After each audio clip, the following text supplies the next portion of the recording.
നമസ്കാരം. മീനമാസ ചൂടും തെരഞ്ഞെടുപ്പ് പ്രചാരണ ചൂടും കൊടുമ്പിരി കൊള്ളുമ്പോൾ മറ്റു മുന്നണികളെക്കാൾ കൂടുതൽ വിയർക്കുകയാണ് CPM. തങ്ങളെ തകർക്കാൻ BJPയും കേന്ദ്ര ഏജൻസികളും ചേർന്ന് നടത്തുന്ന നീക്കത്തെ തുടർന്നാണ് ഈ അത്യുഷ്ണം തങ്ങൾക്ക് അനുഭവിക്കേണ്ടി വന്നത് എന്നാണ് CPMന്റെ വാദം. CPM തൃശൂർ ജില്ലാ കമ്മിറ്റിയുടെ കൂടുതൽ അക്കൌണ്ടുകൾ പരിശോധിക്കാൻ ആദായ നികുതി വകുപ്പ് നീക്കം ആരംഭിച്ചതിന്റെ വെപ്രാളമാണ് ഈ വാദത്തിന് പിന്നിലെന്ന് വ്യക്തം. കള്ളപ്പണ ഇടപാട് പിടിക്കപ്പെട്ടാൽ പിന്നെ ഉത്തരവാദിത്തപ്പെട്ട ഒരു ഏജൻസി എന്താണ് ചെയ്യേണ്ടത് എന്നാണ് പൊതുജനം ചോദിക്കുന്നത്.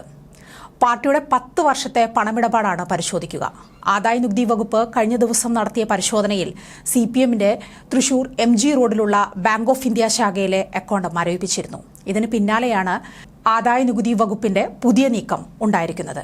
ഈ അക്കൌണ്ടിന്റെ വിശദാംശങ്ങൾ പാർട്ടി രഹസ്യമായി വെച്ചിരിക്കുന്നു. അക്കൌണ്ടിലേക്ക് വന്ന പണത്തിന്റെ ഉറവിടം വെളിപ്പെടുത്താൻ പാർട്ടിക്ക് ഇതുവരെ കഴിഞ്ഞിട്ടില്ല. പാർട്ടിയുടെ പൊതുമേഖലാ ബാങ്കുകളിലും സഹകരണ ബാങ്കുകളിലുമുള്ള അക്കൌണ്ടുകളും പരിശോധിക്കും. ജില്ലാ കമ്മിറ്റി ഓഫീസിന്റെ സമീപമുള്ള ബാങ്ക് ശാഖയിൽ നടത്തിയ പരിശോധനയിൽ കോടികളുടെ ഇടപാട് നടന്നതായാണ് കണ്ടെത്തിയത്. തെരഞ്ഞെടുപ്പ് പ്രഖ്യാപിച്ച ശേഷം തൃശൂർ ജില്ലാ സെക്രട്ടറി MM വർഗീസ് 1 കോടി രൂപ പിൻവലിച്ചതായും തെളിഞ്ഞു.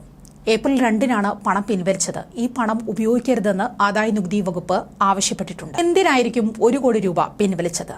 തെരഞ്ഞെടുപ്പ് വിജ്ഞാപനം വന്ന ശേഷമുള്ള ഈ പിൻവലിക്കലിൽ ദുരൂഹതയില്ലേ? ഈ അക്കൌണ്ടിലൂടെ 16 കോടി രൂപയുടെ ഇടപാടുകൾ സമീപകാലങ്ങളിൽ നടന്നിട്ടുണ്ടെന്നും 3.8 കോടി രൂപ അക്കൌണ്ടിൽ ശേഷിക്കുന്നുണ്ടെന്നും കണ്ടെത്തി.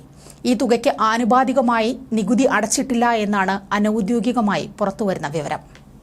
പാർട്ടിക്ക് ജില്ലയിൽ 81 അക്കൌണ്ടുകളാണ് ഉള്ളത്. തട്ടിപ്പ് നടന്ന കരുവന്നൂരിലും 5 രഹസ്യ അക്കൌണ്ടുകൾ CPMനുണ്ട്. ഇതിന്റെ വിശദാംശം ED കേന്ദ്ര തെരഞ്ഞെടുപ്പ് കമ്മീഷനും ആദായ നികുതി വകുപ്പിനും കൈമാറിയിരിക്കുന്നു. പാർട്ടിയുടെ സാമ്പത്തിക ഇടപാടുകളിലെ ക്രമക്കേട് വ്യക്തമാണ്. അതുകൊണ്ടാണ് കൂടുതൽ അന്വേഷണത്തിലേക്ക് കടക്കാൻ ആദായ നികുതി വകുപ്പ് തീരുമാനിച്ചത്.